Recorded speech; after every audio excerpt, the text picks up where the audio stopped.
اب میں چاہتا ہوں کہ اس کو ہم پڑھیں، اس کو ایک نظر ہم پڑھ لیں. تھوڑے سے چیپٹر ہیں، 2-3 تو ہم آلریڈی پڑھ چکے ہیں، اور جلدی سے ہم باقیوں کو بھی کور کر لیتے ہیں. اور اب اس آؤٹ لائن کی روشنی میں آپ نے مجھے ساتھ ساتھ بتانا ہے کہ یہاں پر کس حصے کو اس نے ڈسکس کیا ہے. آیت نمبر 11 تک ہم نے پڑھا ہے. 12ویں آیت، پہلا باب، وائس پہلا باب، آیت نمبر 12 میں. وائس یروشلم میں بنی اسرائیل کا بادشاہ تھا. تو بادشاہ بنی اسرائیل کا سلیمان کا ایک ہی بیٹا بنا اور اس کا نام سلیمان تھا. تو ہم نے شروع میں دیکھا کہ شاہ یروشلم داؤد کے بیٹے وائس کی باتیں. تو یہ کون سا بیٹا ہے جو بعد میں بادشاہ بنا؟ سلیمان. تو اس کا رائٹر کون ہے؟ یہ تو کنفرم ہو گیا کہ یہ رائٹر سلیمان. میں وائس یروشلم میں بنی اسرائیل کا بادشاہ تھا. میں نے اپنا دل لگایا کہ جو کچھ آسمان کے نیچے کیا جاتا ہے اس سب کی تفتیش و تحقیق کروں. خدا نے بنی آدم کو یہ سخت دکھ دیا ہے کہ وہ مشقت میں مبتلا رہے. آدمی محنت کرے. ویسے باغ عدن میں گناہ کے نتیجہ میں جب خدا نے ججمنٹ کی تو اس نے کہا زمین میں ہل جوتے گا، بوئے گا تو اپنے منہ کے پسینے کی روٹی کھائے گا جب تک کہ وہ خاک ہے، اور خاک میں پھر لوٹ نہیں جاتا. یعنی محنت کرنا، مشقت کرنا، یہ خدا نے انسان کو دیا ہے. داؤد اس کو، سلیمان کہہ رہا ہے یہ بڑا دکھ ہے جو اس کو دیا ہے. میرے خیال میں محنت کرنا اچھی بات ہے. آدمی ویسے بالکل بھی فارغ رہے، کچھ بھی نہ کرے تو یہ بھی اس کے لیے اچھا نہیں. ایکسرسائز ہونی چاہیے. خدا نے آدم کو گناہ سے پہلے بھی کام پر لگایا. اس نے کہا تو باغ کے درختوں کی وہ کرے گا، گلا بند گارڈننگ کرے گا. تو بیکار نہیں رہنے دیا. کیونکہ میں نے یہ دیکھا ہے کہ آدمی اگر ایکسرسائز نہ کرے تو اس کے مسلز ویک ہو جاتے ہیں. سو یہ جو مشقت والا کام خدا نے بندے کو لگایا ہوا ہے نا، ایک طرح سے آپ دیکھیں تو یہ بڑی اچھی بات ہے. یہ دکھ کی بات نہیں ہے. ہاں کچھ لوگ بے وقوفی سے اگر ساری عمر مشقت کرتے رہے اور کامیاب نہ ہو تو یہ الگ بات ہے. لیکن حقیقت یہ ہے کہ آدمی جو محنت کرتے ہیں خدا ان کو اس کا اجر دیتا ہے. سلیمان نے کہا اگر تو کسی کو اس کے کام میں محنتی دیکھتا ہے تو وہ بادشاہ کے حضور کھڑا ہو. اس نے بھی یہ آبزرو کیا. سو مشقت ہے انسانوں کے لیے. میں نے سب کاموں پر جو دنیا میں کیے جاتے ہیں نظر کی، اور دیکھو یہ سب کچھ بتلاؤن اور ہوا کی چران ہے. یہ کیا ہے؟ تھیم ہے پوری وائز کی کتاب کی. مرکزی خیال یہی ہے کہ سب کچھ باطل ہے، سب کچھ ہوا کی چران ہے. تو یہ تھیم ہے جو وہ بیان کر رہے ہیں. وہ جو ٹیڑھا ہے سیدھا نہیں ہو سکتا، اور ناقص کا شمار نہیں ہو سکتا. اس نے یہ دیکھا کہ کچھ لوگ ٹیڑھے ہوتے ہیں جو سیدھے نہیں ہوتے. کوئی چیزیں ایسی ہیں جو کوشش کے باوجود بھی، ویسے بائبل کے اندر لکھا ہے چیتا اگر اپنے داغوں کو اور حبشی اپنی کھال کو بدل سکے تو تم بھی جو بدی کے عادی ہو نیکی کر سکو. لیکن یہ والی جو بات ہے نیو ٹیسٹمنٹ میں آ کر بدل جاتی ہے جب خدا ٹیڑھوں کو بھی سیدھا کر دیتا ہے. کہ نہیں؟ سلیمان کی تو یہ آبزرویشن تھی کہ جو ٹیڑھا ہے وہ سیدھا نہیں ہو سکتا. ہم نے ساؤل جیسے ٹیڑھوں کو پولوس کی صورت میں سیدھے ہوتے ہوئے دیکھا ہے نیو ٹیسٹمنٹ کے اندر. سو اس کو تھوڑا سا نئے عہد کے ساتھ کمپیئر کریں تو پھر آپ کو بات فرق نظر آتا ہے. ناقص کا شمار نہیں ہو سکتا. ویسے خدا ناقص لوگوں کو، زمین کی جو گرد ہیں جن کی کوئی ویلیو نہیں، ان کو بھی اپنے بیٹے بیٹیاں شمار کرتا ہے. ویسے دنیاوی طور پر لوگ اچھی چیز کا انتخاب کرتے ہیں، جو ناقص ہو اس کو کون دیکھ لے. لیکن خدا ناقص کو بھی اعلیٰ میں تبدیل کر دیتا. میں نے یہ بات اپنے دل میں کہی، دیکھ میں نے بڑی ترقی کی. بلکہ ان سبوں سے جو مجھ سے پہلے یروشلم میں تھے زیادہ حکمت حاصل کی. ہاں میرا دل حکمت اور دانش میں بڑا کاردان ہوا، لیکن جب میں نے حکمت کے جاننے اور حماقت اور جہالت کے سمجھنے پر دل لگایا تو معلوم ہوا یہ بھی ہوا کی چراغ ہے. کہتا ہے حکمت میں نے سمجھنے کی کوشش کی تو سمجھ آئی کہ یہ بھی بطلان ہے، کیونکہ بہت حکمت میں بہت غم ہے، علم میں ترقی دکھ کی فراوانی ہے. کہ زیادہ ہی حکمت ہو تو پھر بندہ زیادہ ہی باریک بینیوں میں پڑ جاتا ہے. کئی دفعہ ویسے جو سیدھا سوچتے ہیں وہ اچھے رہ جاتے ہیں، جو زیادہ ہی سمجھدار ہوتے ہیں وہ اکثر مشکلات کے شکار رہتے ہیں. یہ دنیاوی بات ہے. لیکن ویسے جب خدا حکمت دے تو بندہ پھر ویسے ڈیسیژن کرتا ہے، وہ چیزیں دیکھتا ہے جو انسان اپنی نظر سے نہیں دیکھ رہا، خدا اس پر ظاہر کرتا ہے. تو اصل میں دنیاوی حکمت میں اور الہی حکمت میں فرق ہے. دنیا کی حکمت تو باطل ہے لیکن الہی حکمت باطل نہیں.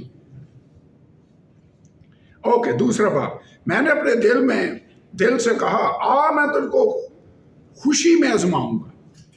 ایک جو ٹاپک اس نے ڈسکس کیا وہ کون سا تھا؟ ریجوائس، عیاشی کرو، انجوائے کرو. کہتا یہ میں انجوائمنٹ کو آزمانے لگا. سو عشرت کر لے، یعنی یہ کہ عیش کر لے. رزلٹ کیا نکلا؟ یہ بھی بدلا. کہتا یہ بھی بدلا. میں نے ہنسی کو دیوانہ کہا، شادمانی کے بارے میں کہا اس سے کیا حاصل. میں نے دل میں سوچا کہ جسم کو میں نوشی سے کیوں کر تازہ کروں اور اپنے دل کو حکمت کی طرف مائل رکھوں، کیونکہ حکمت کو پکڑے رہوں جب تک معلوم کروں کہ بنی آدم کی بہبودی کس بات میں ہے کہ وہ آسمان کے نیچے عمر پر یہی کیا کرے. میں نے بڑے بڑے کام کیے، میں نے اپنے لیے عمارتیں بنائیں، کنسٹرکشن بلڈنگز بنائیں، میں نے اپنے لیے پاکستان لگائے، میں نے اپنے لیے باغیچے اور باغ تیار کیے، ان میں ہر قسم کے میوہ دار درخت لگائے. ویسے آج کل بھی جن کے پاس پیسے ہوں وہ بڑے بڑے فارم ہاؤس خریدتے ہیں، گھر بناتے ہیں، وہاں پر باغ بناتے ہیں، درخت لگاتے ہیں. کئیوں نے وہاں کتے رکھے ہیں، کئیوں نے گھوڑے رکھے ہیں، پتہ نہیں کیا کیا رکھتے ہیں، کئیوں تو پورے چڑیا گھر بنائے ہوئے ہیں. اور میں نے اپنے لیے تالاب بنائے، سوئمنگ پول بھی فارم ہاؤسز میں آپ کو ملیں گے. یہ مجھے لگتا ہے اس زمانے میں ایسا تھا، آج کل بھی ایسا ہی ہے. میں نے اپنے لیے تالاب بنائے کہ ان میں سے باغ کے درختوں کا ذخیرہ سینچوں. تو یعنی ان کو سیراب کرنے کے لیے اس کا میں پانی سٹور کیا، تالاب بنائے. میں نے غلاموں اور لونڈیوں کو خریدا، نوکر چاکر میرے گھر میں پیدا ہوئے. جتنے مجھ سے پہلے یروشلم میں تھے ان سے کہیں زیادہ گائے بیل اور بھیڑ بکریوں کا مالک تھا. میں نے سونا چاندی بادشاہوں صوبوں کا خاص خزانہ اپنے لیے جمع کیا. میں نے گانے والوں اور گانے والیوں کو رکھا. یہ بھی ہے جو بڑے بڑے بادشاہ ہیں وہ کئی سنگر بھی ہائر کر لیتے ہیں اور ڈانس پارٹیاں ہو رہی ہوتی ہیں. اور ہیرودیس کا آپ نے سنا ہے نا کہ اس نے وہ ہیرودیاس جب ڈانس اس نے کیا تو اس نے کہا مانگ میں تجھے کیا دوں، اور اس نے یوحنا کا سر مانگ لیا. تو اس زمانے میں بھی بادشاہ یہی کرتے تھے کہ گانے والوں اور گانے والیوں کو رکھا. بنی آدم کے اسباب عیش یعنی لونڈیوں کو اپنے لیے کثرت سے فراہم کیا. سلیمان کی 1000 بیویاں اور لونڈیاں تھیں، پتہ 300 شہزادیاں اور 700 لونڈیاں تھیں گھر میں تھی. 1000 ہی ہے، پتہ نہیں شاید اس سے زیادہ، 1000 بھی بہت ہے. 1000 یہ بہت بڑی تعداد ہے. تو اینی وے یہ کیوں کر رہا تھا؟ ویسے یہ اپنے آپ کو خوش رکھنے کی کوشش کرنا، اپنے آپ کو مطمئن کرنے کی کوشش کرنا. تو کہتا یہ ویسے یہاں لکھتا ہے، کہتا میں نے یہ کیا، بنی آدم کے اسباب عیش یعنی لونڈیوں کو اپنے لیے کثرت سے فراہم کیا. سو میں بزرگ ہوا اور ان سبوں سے جو مجھ سے پہلے یروشلم میں تھے زیادہ بڑھ گیا. میری حکمت بھی مجھ میں قائم رہی اور سب کچھ جو میری آنکھیں چاہتی تھی میں نے ان سے باز نہ رکھا. جو دیکھا وہی اس نے حاصل کیا. میں نے اپنے دل کو کسی طرح کی خوشی سے نہ روکا. کون سے ٹاپک پہ بات کر رہا ہے؟ خوشی. شروع میں کیا کہا ہے دوسرے بات کے؟ میں نے خوشی کو آزمایا. خوشی کو چیک کر کے دیکھتے ہیں کہ اس سے بندہ مطمئن ہوتا ہے کہ نہیں ہوتا. اس کے لیے اس نے بلڈنگز بنائی، باغیچے بنائے، تالاب بنائے، شادیاں کی، بہت سارا کچھ کیا، اور جو اس کا دل چاہا وہ خوشی کے لیے کر رہا تھا، کیونکہ میرا دل میری ساری محنت سے شادماں ہوا اور میری ساری محنت سے میرا بکرا، یہی تھا۔ پھر میں نے ان سب کاموں پر جو میرے ہاتھوں نے کیے تھے اور اس مشقت پر جو میں نے کام کرنے میں کھینچی تھی نظر کی، اور دیکھا کہ یہ سب بطلان اور ہوا کی چران ہے، دنیا میں کچھ فائدہ نہیں ہے۔ یہ کون سی چیز اس نے چیک کی ہے؟ خوشی اور شادی۔ نیکسٹ 12 ہے، میں حکمت اور دیوانگی اور حماقت کے دیکھنے پر متوجہ ہوں۔ اب حکمت کی طرف جانے لگا، حکمت بھی اس نے چیک کی ہے نا، حکمت چیک کر کے دیکھی، کیونکہ وہ شخص جو بادشاہ کے بعد آئے گا کیا کرے گا؟ وہی جو ہوتا چلا ہے۔ جو بادشاہ کے بعد اگلا بادشاہ آئے گا وہ کیا کرے گا؟ وہ بھی ویسے حکومت کرے گا جیسے پہلے۔ ابھی یہاں پر الیکشن ہونے والا ہے، جو بھی حکومت بنے گی وہ بھی ویسے ہی چلائے گا جیسے پچھلے چلاتے رہے، ٹھیک ہے۔ میں نے دیکھا کہ جیسی روشنی کو طریقی پر فضیلت ہے، ویسی حکمت حماقت سے افضل ہے۔ ویسے حکمت حماقت سے بہتر ہے۔ حکمت ایسے ہے جیسے روشنی ہو، حماقت ایسے ہے جیسے تاریکی ہو۔ دانشور اپنی آنکھیں اپنے سر میں رکھتا ہے، پر احمق اندھیرے میں چلتا ہے۔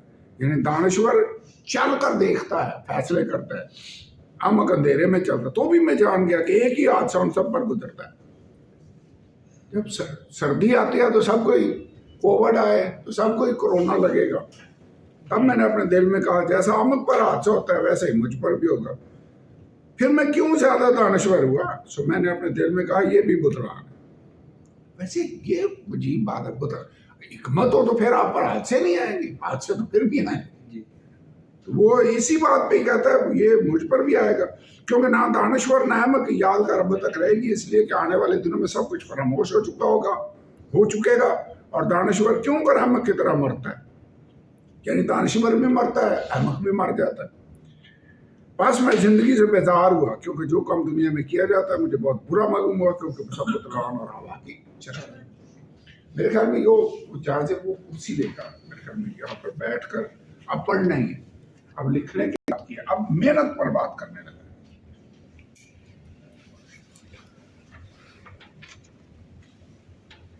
18 ہے، بلکہ میں اپنی ساری محنت سے جو دنیا میں کی جاتی تھی بیزار ہوں، کیونکہ ضرور ہے کہ میں اسے اس آدمی کے لیے جو میرے بعد آئے گا چھوڑ جاؤں۔ اب کس پہ ڈسکس کرنے لگا؟ محنت اور مشقت پر۔ اس کی لاجک یہ ہے کہ میں کیوں اتنی محنت کروں، اتنا پسینہ بہاؤں، ہلکان ہو جاؤں کام کر کر کے، تو رکھ جاؤں گا میں اپنے بچوں کے لیے، تو فائدہ کیا ہوگا؟ مجھے کیا فائدہ؟ ویسے آج کل کے لوگ ایسے نہیں کرتے، بچہ نہیں کچھ بنا جائیں گے، 2 نوکریاں کر رہے ہیں، بڑا کچھ۔ تو وہ کہتا ہے میں اس آدمی کے لیے جو میرے بعد آئے گا چھوڑ جاؤں۔ کون جانتا ہے کہ وہ دانشور ہوگا یا احمق ہوگا؟ بہرحال وہ میری ساری محنت کا جو میں نے کیا ہے اور جس میں نے دنیا میں اپنی حکمت ظاہر کی ثابت ہوگا، یہ بھی بطلان ہے۔ ویسے کئی دفعہ ماں باپ ساری عمر محنت کر کے بڑا CDA کے سیکٹر میں گھر بناتے ہیں، بچے پیچھے سے آتے ہیں، وہ اسے بیچ کر سارا اڑا دیتے۔ ایسے ہوتا ہے ویسے؟ میں نے کئی کیس ایسے دیکھے۔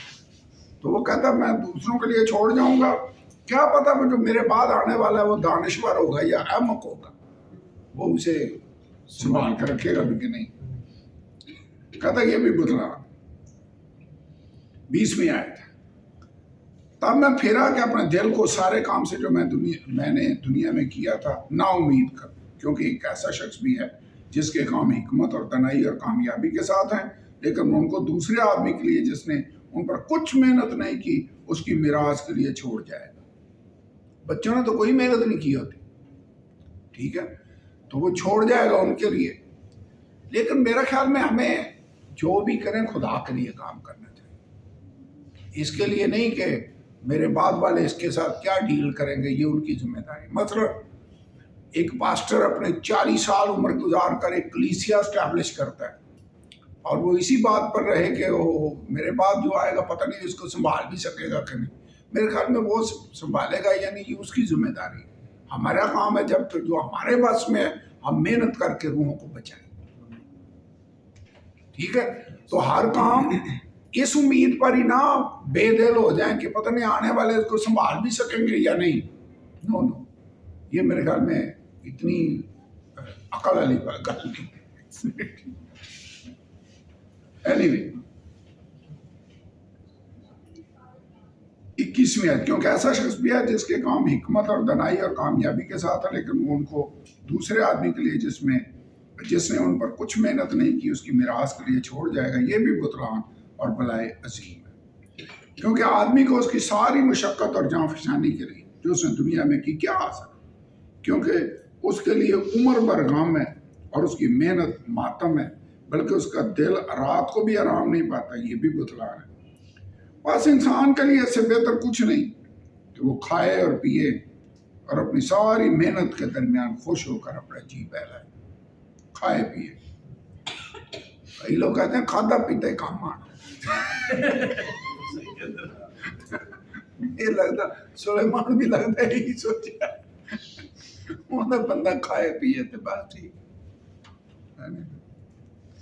میں نے دیکھا کہ یہ بھی خدا کے ہاتھ سے ہے، اس لیے کہ مجھ سے زیادہ کون کھا سکتا اور کون مزہ اڑا سکتا ہے، کیونکہ وہ اس آدمی کا جو اس کے حضور میں اچھا ہے حکمت اور دانائی اور خوشی بخشتا ہے، لیکن گناہگار کو زحمت دیتا ہے کہ وہ جمع کرے، انبار لگائے تاکہ اسے دے جو خدا کا پسندیدہ ہے. یہ بھی بطلان اور ہوا کی طرح. ویسے کئی دفعہ لوگ پیسے جمع کرتے ہیں اور خدا کے کام، خدا کے لوگ ان کو یوز کر رہے ہوں، یہ تو صحیح ہے، یہ تو اچھا ہے. ویسے ایک میں نے کیس ایسا دیکھا کہ یہ کوہ نور میل کا جو مالک ہے پنڈی میں، بڑا فنکشن ہوا، اس نے سارے اپنے ملازموں کو بلایا، بڑا کھانے کا ارینج کیا، تو خود بیچارہ ایک چمچ بھی نہیں کھا سکتا تھا چونکہ بیمار تھا، وہ اس کا معدہ ہضم ہی نہیں کر رہا تھا. اور جو ایک آدمی کو جو اٹینڈ کر کے وہاں نوکری کر، وہ کہہ رہا تھا ہم سوچ رہے تھے کہ یہ سارا کچھ اس کا ہے لیکن خود بیچارہ کھا نہیں سکتا، اوروں کے لیے چھوڑ کے جا رہا ہے. ایسی ایگزامپلز ہیں ویسے دنیا کے اندر، اسی لیے اسے کہا بس کھاؤ پیو، کھاتا پیتے کام آنا. اوکے، یہ تیسرا چیپٹر ہم آلریڈی پڑھ چکے ہیں کہ یہ ٹائم ہے ہر چیز کا. اوکے، کہاں تک ہم نے پڑھا تھا؟ سر 9 آیت تک. 10ویں آیت ہے، میں نے اس وقت دکھ کو دیکھا جو خدا نے بنی آدم کو دیا کہ وہ مشقت میں مبتلا رہے. اس نے ہر چیز کو اس کے وقت میں خوب بنایا اور اس نے ابدیت کو بھی اس کے دل میں جامزی کیا، اس لیے کہ انسان اس کام کو جو خدا شروع سے آخر تک کرتا ہے دریافت نہیں کر سکتا. میں یقیناً جانتا ہوں کہ انسان کے لیے یہی بہتر ہے کہ خوش وقت ہو، جب تک جیتا رہے نیکی کرے، خوش رہے اور نیکی کرے، اچھے کام کرے. ویسے آیت اچھا رزلٹ کٹیا. اور یہ بھی کہ ہر ایک انسان کھائے اور پیے اور اپنی ساری محنت سے فائدہ اٹھائے، یہ بھی خدا کی بخشش ہے. اور مجھ کو یقین ہے کہ سب کچھ جو خدا کرتا ہے ہمیشہ سے، اس میں کچھ کمی بیشی نہیں ہو سکتی، اور خدا نے اس لیے کیا کہ لوگ اس کے حضور ڈرتے رہیں. جو کچھ ہے وہ پہلے جو ہو چکا اور جو کچھ ہونے کو ہے وہ بھی ہو چکا، اور خدا گزشتہ کو پھر طلب کرتا ہے. یعنی سائیکل یہ جو چل رہا ہے، جو پہلے ہو چکا ہے وہی پھر ہو رہا ہے، وہی چیزیں دہرائی جا رہی. اوکے، 16 آیت. اب یہ انصاف کی طرف جانے لگا، جہاں پر جو صحیح عدل کرتے ہیں، جو صحیح جسٹس نہیں کرتے. پھر میں نے دنیا میں دیکھا کہ عدالت کا میں ظلم ہے، صداقت کے مقام میں شرارت ہے. تب میں نے دل میں کہا کہ خدا راست بازوں اور شریروں کی عدالت کرے، کیونکہ ہر ایک عمل اور ہر کام کا ایک وقت ہے.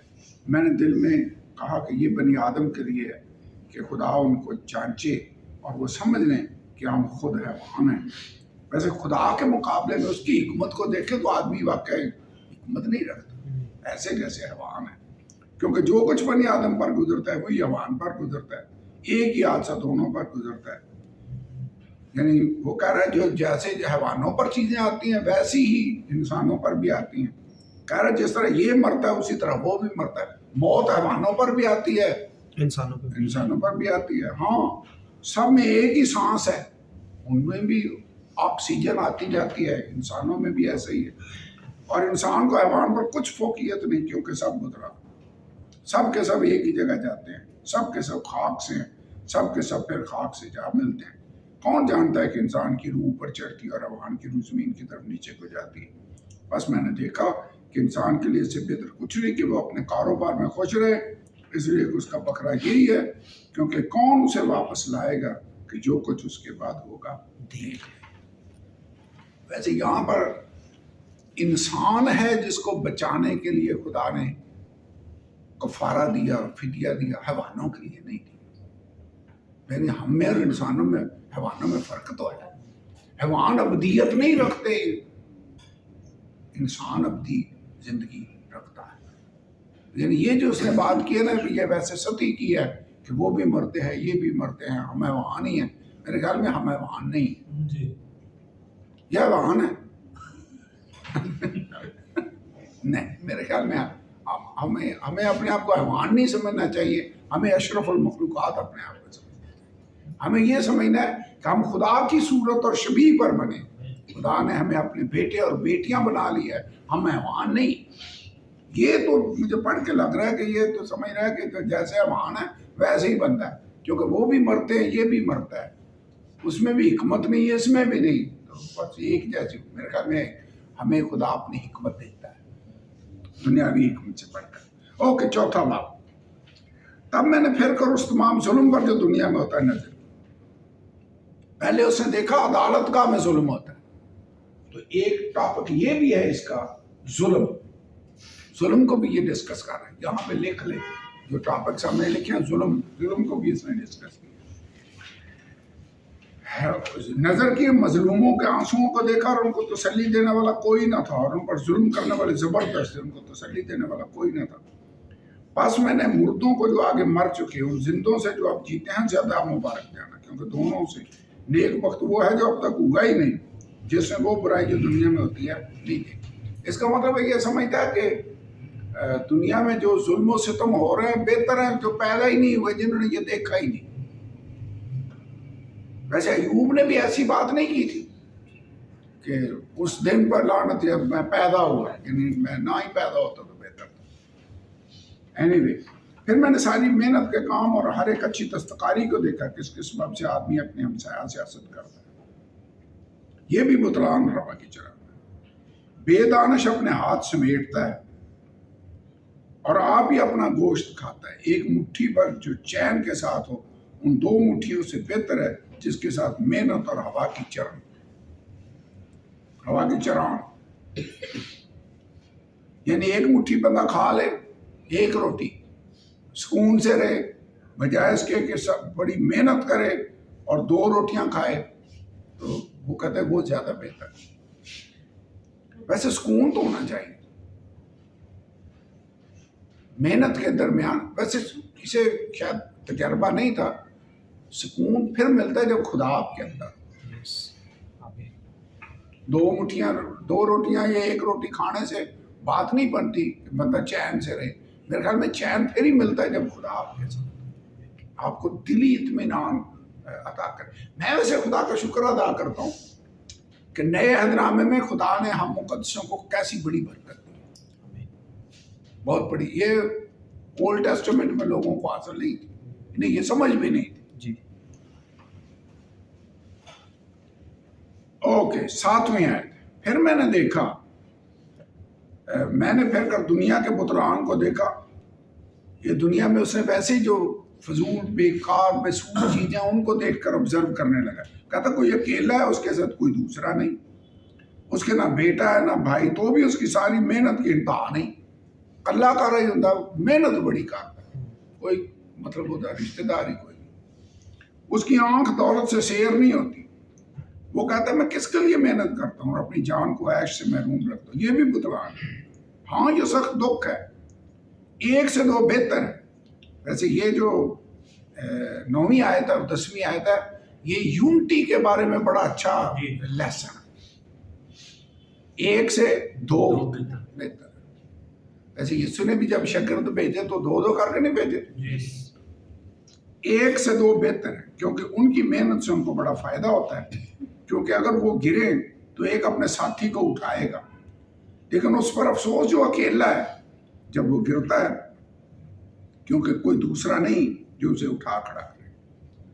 یعنی دو ہوں گے تو ایک اگر کمزور ہو تو دوسرا پھر اس کو اٹھاتا ہے۔ تو پارٹنرز ہونے چاہیے آپ کے ساتھ ساتھ دوسرے لوگ، یونٹی میں اسٹرینتھ ہے۔ 11 ہے، اگر دو لیٹے اکٹھے لیٹیں تو گرم ہوتے ہیں، پر اکیلا کیوں کر گرم ہو سکتے ہیں؟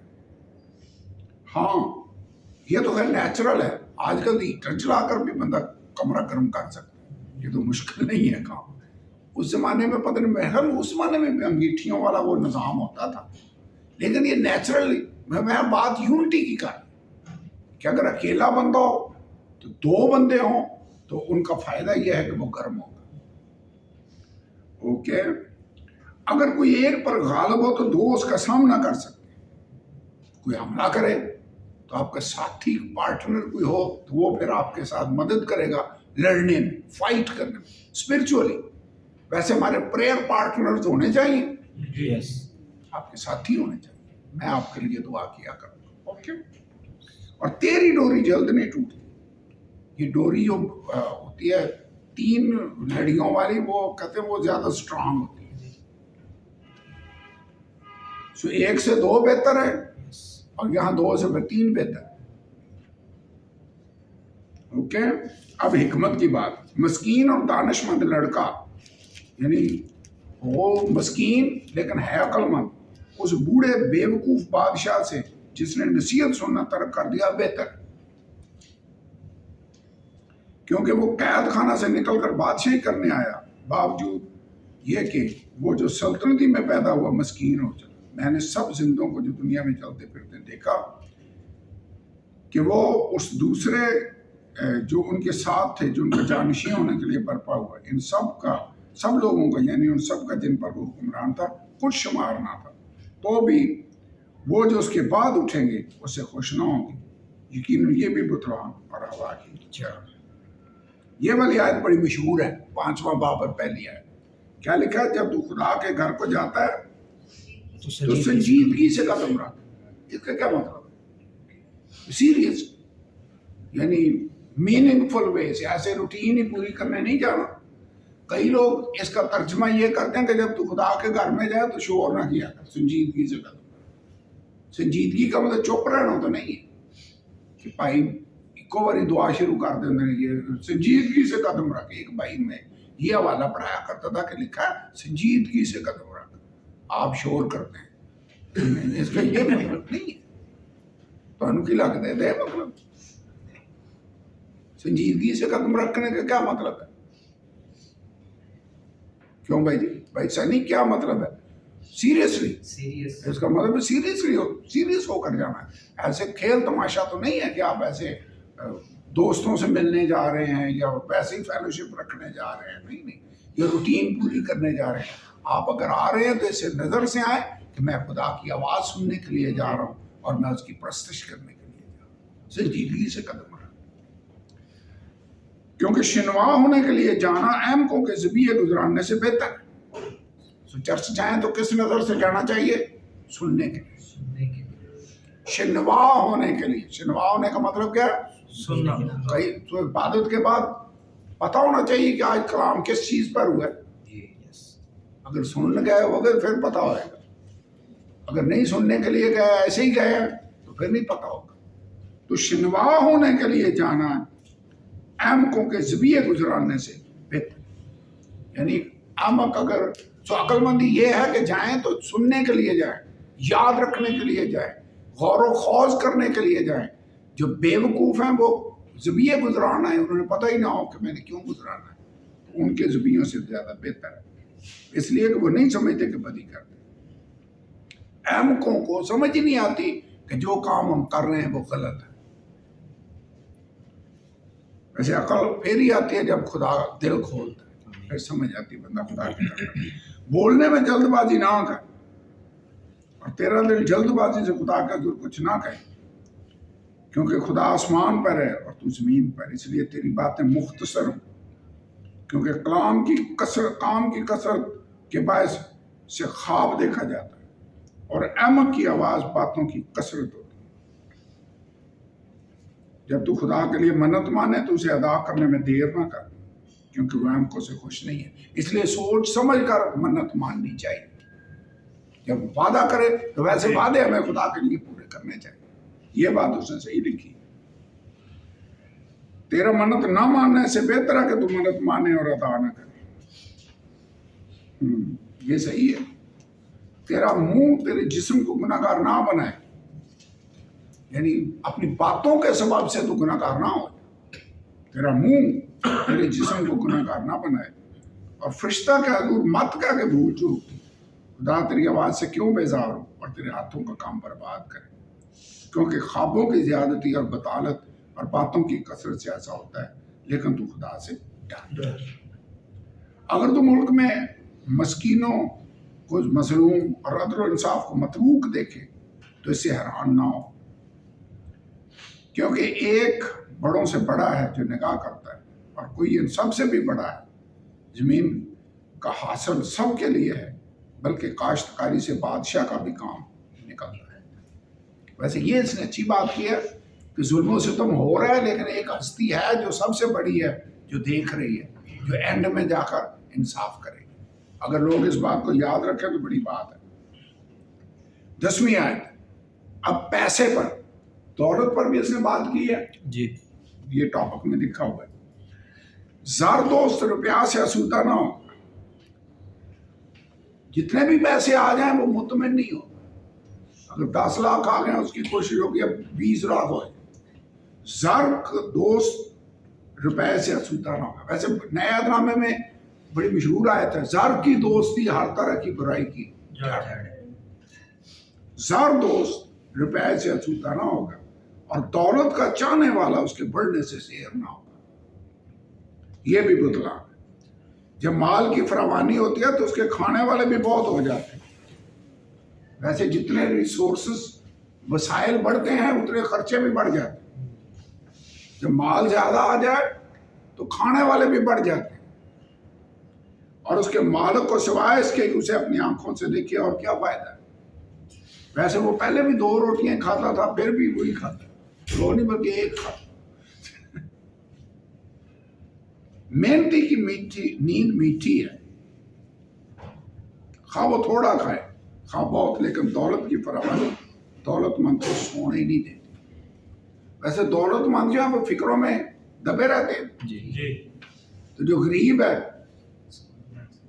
اسے کیا ڈر ہے کہ میرا چھن جائے گا یا وہ ڈاکو آ جائے گا، اس کے پاس ہوتا ہی کچھ نہیں۔ میں آدمی مجھے سنا رہا تھا غریبوں کی خوشی کہ دولت مند فکر مند رہتا ہے، جو غریب ہے اس کو کیا فکر ہے، وہ میٹھی نیند سوتا ہے۔ کہتے ہیں ایک دفعہ کسی جگہ فلڈ آ گیا، بڑا پانی آ گیا دریاؤں کے کنارے، اکثر جو یہ پچھلے دنوں پورے ملک میں فلڈ آیا ہوا، تو لوگ کوئی اپنی یہ چیز سمیٹ رہا ہے، کوئی اپنے زیور نکال کر بچانے کی کوشش کر رہا ہے، کوئی گندم، کوئی ایک آدمی غریب تھا، اس کے پاس کچھ بھی نہیں تھا، تو اس نے اپنا وہ کاسا پکڑا اور درخت کے اوپر چڑھ گیا، اوپر بیٹھ کے لوگوں کا تماشا دیکھ رہا ہے کہ لوگ کیسے بھاگ رہے ہیں اپنے سامان بچانے کی کوشش۔ تو کہنے لگا یہ غریبی کا سواد آ جائے۔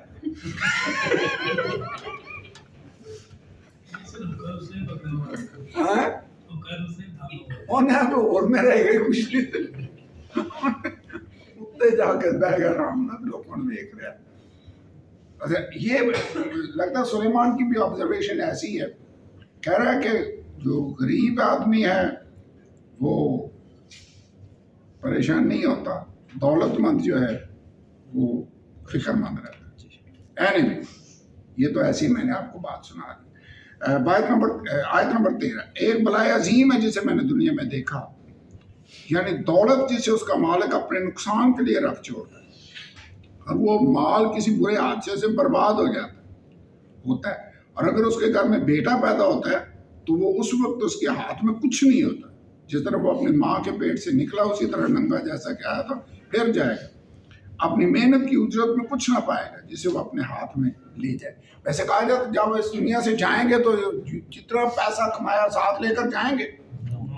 اکثر کہا جاتا ہے نا کہ کفن میں جیب نہیں ہوتے، یعنی آپ کفن میں پیسے ڈالر شالر ڈال کے تو نہیں جا سکتے، کچھ بھی نہیں جائے گا. خالی جیسے پیدا ہوئے تھے ویسے ہی جائے گا. ایوب نے بھی نہیں کہا تھا ننگا ہی میں اپنی ماں کے پیٹ سے نکلا اور ویسے ہی واپس جاؤں گا، یعنی کچھ نہ لے کر آیا نہ لے کر جاؤں گا. سکندر اعظم نے بھی کہتے ہیں ساری دنیا فتح کی. جب وہ مرنے لگا تو اس نے کہا میرے ہاتھ ایسے باہر رکھ لو قبر کے، تاکہ دنیا کو پتا ہو کہ سکندر ساری دنیا فتح کرنے کے باوجود خالی ہاتھ ہی واپس گیا، کچھ بھی نہیں تھا اس کے پاس. اوکے، جیسا وہ 15 آیت ہے جس پر میں غور کر رہا ہوں. 16 آیت یہ بھی بلائے عظیم ہے کہ ٹھیک جیسا وہ آیا تھا ویسا ہی جائے گا، اور اسے فضول محنت سے کیا حاصل ہے. وہ عمر بے چینی میں کھاتا ہے اور اس کی دکداری، یہ کیا لکھا ہوا اس کی اچھا، اور بیزاری اور خفگی کی انتہا نہیں. یہ دک رہتا ہے، دکداری تنگ رہتا ہے. لو میں نے دیکھا کہ یہ بھی خوب ہے، بلکہ خوشنما ہے کہ آدمی کھائے اور پیے اور اپنی ساری محنت سے جو وہ دنیا میں کرتا ہے اپنی تمام عمر جو خدا نے اسے بخشی ہے رات اٹھائے، کیونکہ اس کا بکرا یہی ہے. یہ تو ویسے کہتا ہے کھاؤ کھاؤ پیو تے یہی لے جا کھاتا پیتے کھانا. اچھا، نیز ہر ایک آدمی جسے خدا نے مال و ثباب بخشا اسے توفیق دی کہ اس میں سے کھائے اور اپنا بکرا لے اور اپنی محنت سے شادمان رہے. یہ تو خدا کی بخشش ہے. بس وہ اپنی زندگی کے دنوں کو بہت یاد نہ کرے گا، اس لیے کہ خدا اس کی خوش دلی کے مطابق اس سے سلوک کرتا ہے. یہ مجھے لگتا ہے کہ باقی جو چیپٹر ہیں پڑھ لیں کہ بعد میں پڑھیں، یہ لمبا ہو جائے نا. ان کو کل سر، ہاں کل سر، کل پڑھ لیں. جی جی ٹھیک 9 بج گئے ہیں ویسے. اس کو اب 6واں چیپٹر ہم شروع کرنے لگے ہیں تو 7ویں چیپٹر میں کمپیریزن ہے، اس نے مختلف چیزوں کے ساتھ کمپیئر کیا ہے، اور اس کے بعد حکمت پر پھر اس نے ٹائم لگایا کہ حکمت کیا ہے. اینی وے ایک آیت اس کی مجھے بڑی پسند آئی ہے، یہ ہم پڑھ لیتے ہیں 9ویں باب کی آیت نمبر 10 اور پھر ہم بات کرتے ہیں. لیکن جو کام تیرا ہاتھ کرنے کو پائے اسے مقدور بھر کر. پڑھیں، کیا آپ پڑھیں؟ جو کام تیرا ہاتھ کرنے کو پائے اسے مقدور بھر کر، کیونکہ پتال میں جہاں تو جاتا ہے نہ کام ہے، نہ منصوبہ، نہ علم، نہ حکمت. اب جو کام بھی تو نے کرنا ہے کیسے کرنا ہے؟ مقدور. مقدور بھر. انگریزی میں لکھا ہے whatever your hand find to do it with all your might. ساری طاقت سے کر. جو بائبل میں لکھا ہے نا خداوند اپنے خدا سے سارے دل، ساری جان، ساری طاقت، ساری عقل سے محبت رکھ. خدا کے لیے کام بھی کرنا ہے تو وہ بھی پورے دل سے کرنا ہے، نیم دلی سے کام نہیں کرنا، نہ چاہنے والے دل کے ساتھ. تو پورے جوش پورے جذبے کے ساتھ کرنا ہے. جو کام تیرا ہاتھ کرنے کو پائے مقدور بھر اسے کر. اس کی اگزامپل ہے بڑی اچھی. ایک دفعہ علیشا نبی نے بیمار ہو گیا تو بادشاہ اس کا پتہ کرنے کے لیے اس نے وہاں پر افسوس کا اظہار کیا کہ علیشا جا رہا ہے، اسرائیل کے رتھ اور اس کے سوار. علیشا نے اس سے کہا تیر لے، کمان لے اور اسے زمین پر مار تیروں کو. اس نے 3 بار مارا اور بس کر دیا. علیشا ناراض ہوا. اس نے کہا یہ تو نے کیا کہ تو نے بے وقوفی کی، تجھے کم از کم 5 یا 6 بار مارنا چاہیے. لیکن تیر زمین پر مارنے سے پہلے اس نے کہا تیر اور کمان لے اور شمال کی طرف اس کو رخ کر، جنوب کی طرف جو بھی ڈائریکشن لکھی ہے، یہ ارام پر فتح کا تیر. یعنی میرے خیال میں بادشاہ کو سمجھ جانا چاہیے تھا کہ یہ جو نبی مجھ سے کروا رہا ہے یہ خدا کی طرف سے کلام ہے جی کہ یہ تیر چلانا بیسیکلی ارام پر فتح کا تیر ہے. پھر اس کے بعد اس نے کہا ان تیروں کو اکٹھا کر کے زمین پر مار. وہ 3 بار مار کر بس کر گیا. تو وہ ناراض ہوا. سے کہا تجھے 5 یا 6 بار مارنا چاہیے. ویسے اب تو نے 3 بار مارا ہے تو اب تجھے 3 دفعہ جنگ میں فتح ملے گی اس کے بعد. تو جو بھی ہم کریں پورے دل سے کرنا چاہیے. جو تیرا ہاتھ کرنے کو پائے مقدور بھر اسے کر. نیم دلی سے کچھ نہیں کرنا. مجھے اس کی اور اگزامپل بڑی زبردست یاد آتی ہے. خداوند یسوع نے ان نوکروں سے کہا جو شادی کی تقریب میں تھے کہ باہر مٹکے پانی والے پر پڑے ہیں. 6 مٹکے تھے اور وہ ان میں کیپیسٹی کتنی تھی 2-2 3-3 من کی گنجائش تھی. بس میں ان میں پانی بھر دو. انہوں نے ویسے پورے دل سے بھرا. کتنا بھرا؟ لبا لفظ وہاں پر آیا لبا. اور ان کو میں کتنی ملی وہ بھی مٹکے لبا لب بھرے ہوئے تھے. اگر وہ آدھے مٹکے بھر کے بس کر دیتے جس تیر مارنے والے کی طرح تو پھر میں کتنی ملنی تھی؟